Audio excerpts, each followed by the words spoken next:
All right, everybody, welcome back into the Leaning Into Leadership podcast. This is episode 281.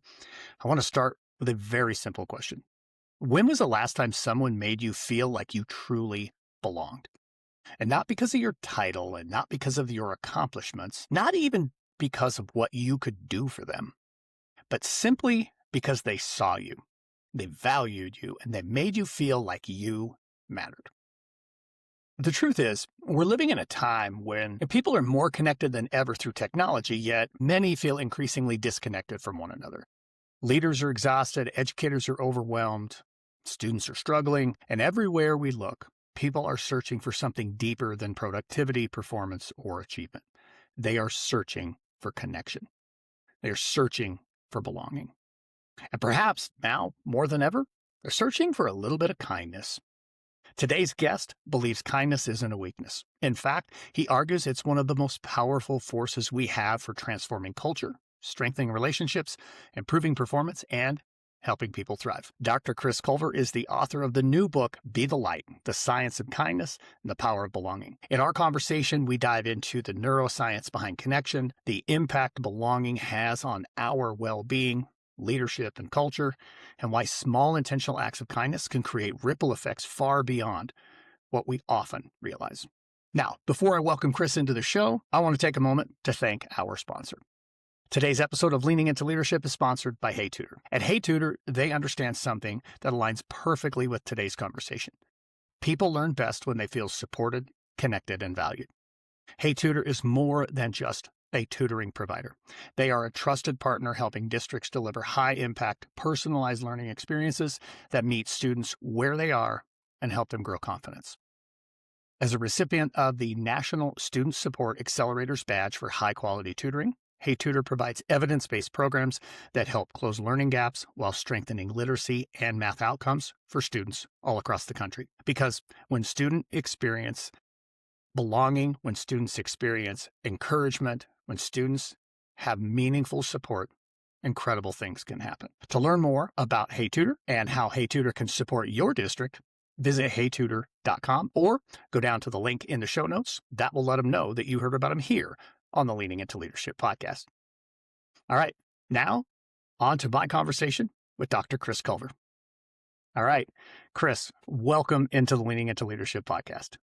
Thank you so much for having me. I'm excited to be back and to explore this conversation with you. Thank you so much. Absolutely, man. I'm super excited to be able to spend a little bit of time with you again and just have a little bit of conversation. Obviously, I just talked about it in the welcome and that type of stuff. Congratulations again. Author of a brand new book, Be the Light. What an exciting time it's got to be for you. That's wild. I tell people often that I don't know that I had writing a book on my bingo card, but when life presents you opportunities, I think you have to make lemon out of lemonade. And that's exactly what happened. And so I'm grateful the journey is behind me, but grateful for the support and the opportunity to write something, to share a message, and to hopefully help people along the way.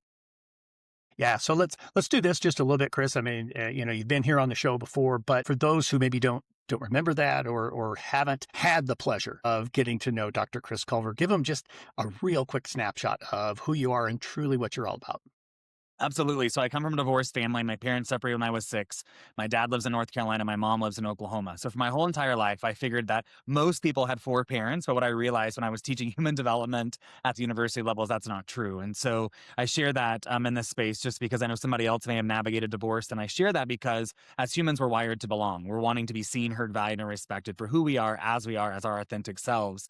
And someone who navigated a divorced family, moving from schools and states and all that in between, I grew up being picked on and bullied and made fun of. And so I strived when I stepped into the classroom as an education teacher that I would never make a student feel that way. And then as a leader, as I moved into being a middle school administrator and central office administrator, I carried the same mantra. I never wanted anyone to feel left out or left behind. I wanted everyone to truly believe that they belong. When I worked in toxic environments in 2019 and again in 2023, it really led to learning what this power of kindness is. And so since then, I've been on a mission to make kindness not one more thing, but it is the thing that changes everything. And I believe that when we make kindness go viral, that is what's going to make everything change in our world. So I'm on that mission. So it's my own experiences that have led me to vulnerably tell a story, but also to embed kindness into my life and to help other people along the way as well.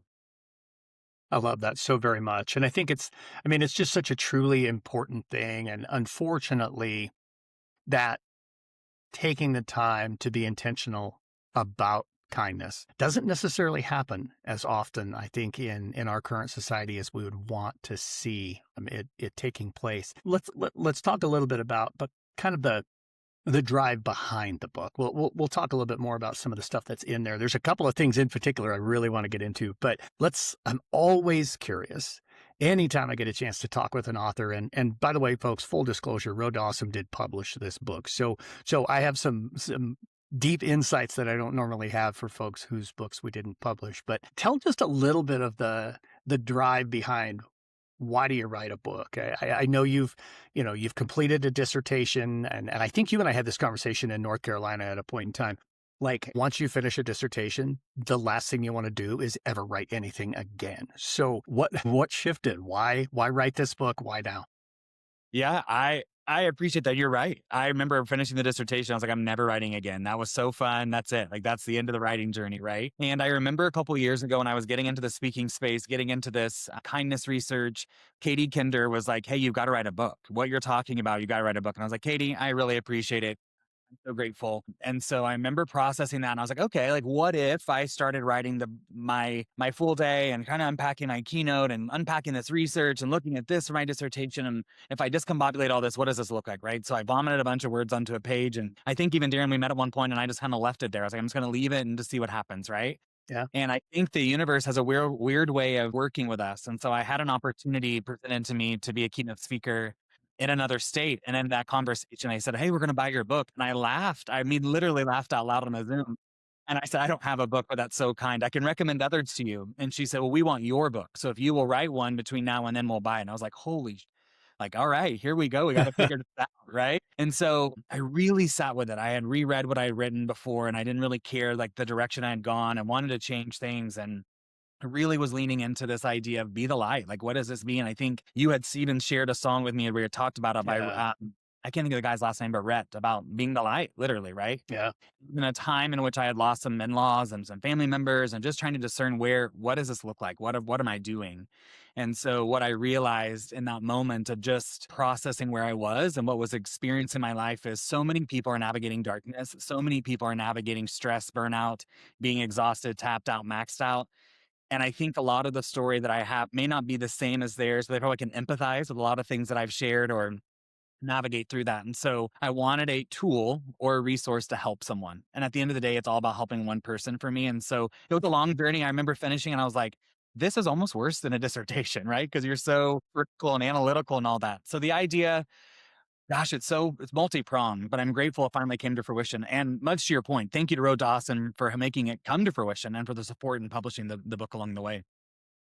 Yeah, well, it's been our honor, absolutely. And I know I speak for Jess when I say that this is a book that we're very, very proud to be a part of and to have some connection to. And I'm sitting here on my computer and I'm scrolling through the final PDF of the book and I'm struck. And I know this was a combination of you and Kelly and Jess, and I had nothing to do with any of this. So clear disclosure on this one. But the book kind of proceeds and the way it's designed is proceeding from darkness to truly choosing to be the light. And by the way, Thomas Rhett is the singer, yeah, for the song "Be a Light." So, folks, if you haven't heard that song, oh my gosh, I think it is absolutely brilliant. I really do, and I do remember sharing that with you. I don't remember why that one hit me at the time, but I had to share it with you. But anyway, back to this progression, and you guys even went so far as to use like the chapter pages of complete black paper to slowly being completely white paper. So this like moving the darkness away. Talk about kind of that evolution. And maybe here's a better way to ask that question. What is something, the way you've designed this, that just that movement from dark to light, what is something that you would want a reader to take away and really feel like, man, yeah, it can be the light? Yeah, that's a great question. The design part was really fun. I think that was one of the cool parts of this process too. And Jess was a great aspect in that help. And I think about so many people are stressed out and worn out and tapped out, right? I kind of explained that in the last conversation we were having. And when we were thinking about be the light and darkness, I think so many times when we think about kindness specifically, people think of kindergarten kindness, share your crayon, sit on the mat, crisscross applesauce, say please and thank you. And I want to be clear, like those are really important for our social constructs. But I think if we don't upgrade our definition of kindness, then it leaves us carrying some things as an adult that impact us in ways that we don't necessarily see. And so when we think about stress, right, 70% of people are stressed out. 7 in 10 Americans are living in a chronic state of stress. So when we think about that, there's underlying issues as to why, right? And a lot of it is darkness that we don't always see, is darkness that sometimes stems way back beyond from what we can see on the surface. And so what I tried to do is be vulnerable in my own story of how I've carried that darkness into the light. And I never pretend that life is easy, never pretend there's not hardships, never pretend that there's not moments of chaos and total crap hitting the fan. But what it is an intentional choice. And I think we live in a world that's moving so fast that we compare everything to our highlight reel, that I think the intentionality of the design shows us what a slow process, and that it is those intentional choices that compound over time. And I talk about it in the book, but it's all about being 1% better. I'm not ever saying that you got to go out there being the kindness brigade leader or the parade leader of the town, but how can you genuinely be 1% kinder to yourself today than you were yesterday, or exhibiting some of the kindness attributes and strategies that we share within the book within your life every respective day. And so I think one of the things, if I was wanting a reader to really take away, is it's not a one and done. It's not a quick fix. It's not a short-term strategy, right? But it is okay to recognize that you're not alone. Everyone's carrying darkness and stress and worry and doubt and fear and exhaustion, all the things. And ultimately, this is to help you and to guide to say, hey, you're not alone, but here's a pathway forward to be the light. So I really like what you say there, because for me, reading this book, and obviously I've read the book many, many times, it wasn't just Chris telling me what to do. It wasn't just Chris giving me strategies. Yes, that's there. But so much of it was just Chris was empowering me. Donald Miller talks in Story Brand about not being the hero of the journey, but being the guide. And I felt very much in this book like you were the guide, except for one point. And there's this one point that it is so great. I think it's so powerful. And I'm so glad you just weren't simply the light. You share the Light Manifesto. And I'm not going to read the whole thing. Folks, buy the book just simply so you can read the Light Manifesto, but I'm going to read the first passage. I choose to be the light, not because the world is simple, because it is sacred. Not because people always deserve it, but because they always need it. Talk us through the Light Manifesto. Where did that come from? Because man, it's a very strong piece. I appreciate that. I think that in a time where some people exhibit unkindness to us, or they are not always as kind, it's my philosophy that they need kindness the most. And so it's that effort that it's easy to get frustrated. It's easy to clap back. It's easy to snap back. But it's that constant reminder to choose to be the light, to be that constant choice. And I share some hardships where I've navigated some people who may have said unkind things about me or did unkind things. And I too wanted to have that human reaction. I share, and I always say this too, my natural response is to kerosene the thing and blow the whole MFR up, right? Like that is my natural response, which is not appropriate. And so over time, I've had to retrain myself. And so a lot of that is just a reminder is that some people are not going to be kind to you, and those people need kindness the most. It doesn't mean you stop choosing to be the light. It doesn't mean you stop and go into the darkness. It means you keep moving forward with those strengths, with those characteristics, and truly choose to live that life of kindness. You know, you share a lot of stories in the book that I guess give us a peek into your mindset, and you just gave us a little bit more of a peek there. And you just took me to a story in the book, and I wasn't going to go there, but I do want to. I want to bring this one up. So much of what we can do in terms of being kind starts with our own mindset, how we perceive what is happening.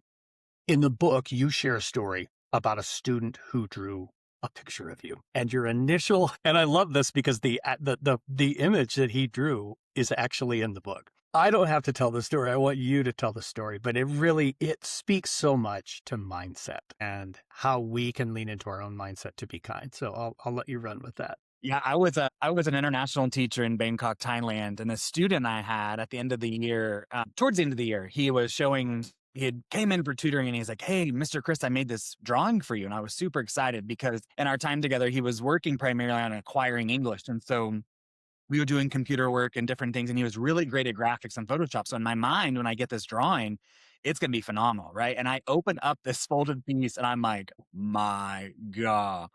And in the moment, I'm like, thank you so much. I appreciate it. Like, I'm trying to find all this gratitude.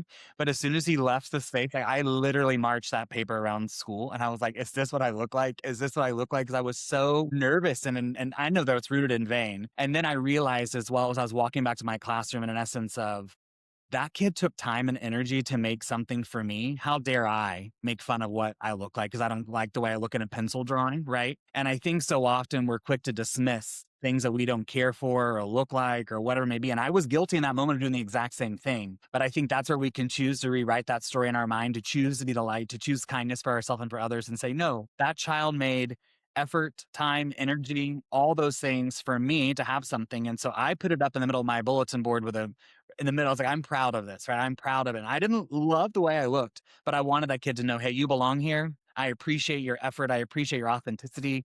I appreciate your hard work. And I think in a time in which kids are looking for belonging, they're looking for connection. I think it was a way in which to echo, you matter. And I see you and I appreciate you.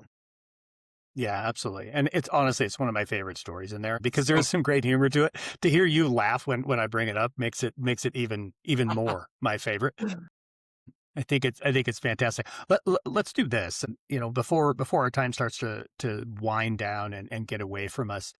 Aside from the fact that yes, folks, you should pick up a copy of this. It'd be a great like beach read, sitting by the pool. You know, you're off for the summer, that kind of thing. But in the interim, yes, you can go find a bunch of strategies. But Chris, I'm wondering if you could share, I don't know, 2 or 3 really good strategies that people can start leaning into now. You don't have to wait until your school year starts next year or until your birthday or until whatever. Like what, just 2 or 3 really good strategies people can use, they can put into practice to start being the light.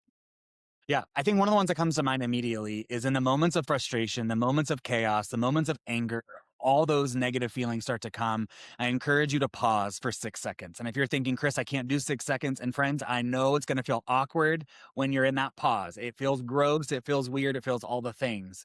But in those 6 seconds, I encourage you to think about how you can respond, right? And if you're thinking, I don't know how to change my mindset, that's exactly where you can start to focus in those 6 seconds on your 6 favorite ice cream flavors, your 6 prime numbers. For me, I would still be counting because I don't understand math. But, right, that would work for those math people out there. And maybe your 6 favorite comedians, your 6 favorite music artists, whatever it may be, there's something that you can do in that moment cognitively to help rewire your brain to come back to the center so that you can make the right choice when you respond. When we're angry, we're frustrated, we're stressed, we're resentful, whatever it may be, we oftentimes act out of things that we don't also necessarily mean. And so when we pause in this way, it allows us to be intentional with our choices. The other thing is it's easy to focus on all the things that are going wrong in our life, all the things that we're depleted of or we're worried about. But when we come back and we focus on the things that we are grateful for, and I know Kim Strobel does a lot of work around gratitude as well. When we focus on what we're grateful for, it allows our brain to recenter back into this moment. And what I had this conversation with someone even just yesterday was so often we're so focused on the next thing that we forget to be grateful for where we are right now. But if we look back, where we are is where we wanted to be. And we just don't see that. And so when we focus on 1 or 2 things, 3 things, 6 things of gratitude, it allows us to really prioritize, hey, I bring value, I bring love and light to this space. And on that point, the last one I would recommend is affirm ourselves. It's easy to give grace and love and light, compassion to other people, but we all have a gift. We all bring value to this world. And so the research that I talk about is saying, write 18 affirmations, but everywhere I say that, people groan, moan, and make noises. So I will concede and meet you at 3 to 5. Just say, I'm kind, I'm caring, I'm loving. Because in those moments of frustration, when things happen, because crap's going to hit the fan, life is going to life, lemons are going to be thrown your way, you can remember that you are a gift, you bring value, and we need you in this world. And so 3 strategies I'd go to immediately to start that are simple are those right there that I just discussed. And I think they would help everyone have immediate strategies to move into the new year. I think that's super fantastic. So Chris, let's just talk about the summer a little bit. I mean, I know you've got some keynotes and that kind of stuff. Like what is on tap for you this summer and as we go into the coming school year? Yeah, it's a little bit of a wild road. The Kindness Tour is in full steam ahead, which I'm super grateful. Doing some leadership development work with some different state agencies here in Oklahoma. I'm doing a special education conference in Phoenix and in Washington, working with the university. I'll be in Pennsylvania in August, working with all the state leaders across the state.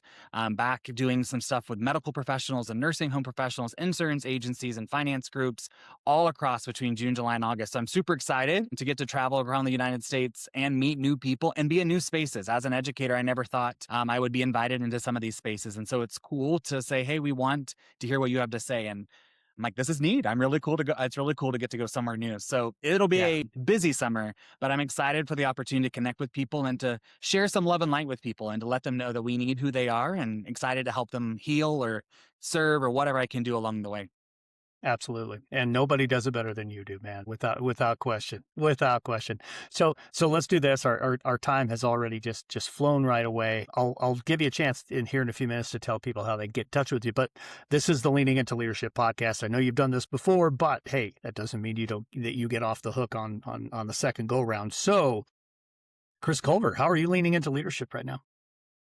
I think leadership, as I said before, I think on here, and I say all the time, is not about a title. It's about the way we show up in this world. And I think that I'm always focused on being 1% better than I was yesterday and how I'll be tomorrow, right? And I think it's being intentional with our choices. And so I'm leading into leadership by being empathetic, asking questions, seeking to understand, seeking and assuming positive intent, which are critical components as we move into a new school year. We're working with teams or working with students because every single person is carrying a backpack that we can't see. But when we operate with empathy, it allows us to meet people where they are. And so I'm leaning into leadership that way by meeting people where they are and serving them where they are as well.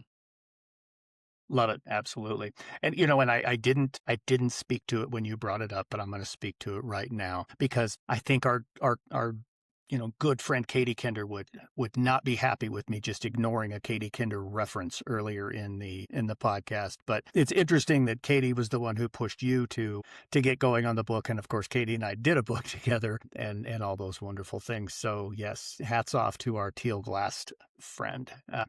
Absolutely love that kid so much. So, Chris, let's do this. People are obviously going to want to get in touch with you. We'll put links for the book and all of that kind of stuff. You have a children's book that's out too. Don't forget to mention that.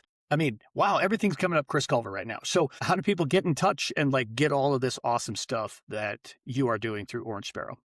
Absolutely. So you can find me online at Dr. Chris Culver on all social media channels, TikTok, LinkedIn, Facebook, Instagram. The Be the Light information is all on drchrisculver.com. And as Darrin mentioned, I do have a children's book that just came out called The Orange Sparrow's Journey, which is about Ollie, the orange sparrow, finding belonging in a forest that he doesn't feel like he belongs in. And there's curriculum that comes with that, with the attention span being 8 seconds in today's world and the average reading level being elementary. We want to provide curriculum for teachers and schools and leadership teams to implement pre-K through 12. And the really cool part is I wrote this in partnership with my partner. So it's a bilingual book. It's in English and Spanish, and all the resources come in that way as well. So that's at orangesparrow.org, and super excited to connect with folks and help people out any way that we can. Outstanding, man. I love it so very much. We'll have links for all of that stuff down in the show notes. Chris Culver, man, this has just been so much fun. Congratulations again on the book. Thanks for joining me here on Leaning into Leadership. Thank you so much.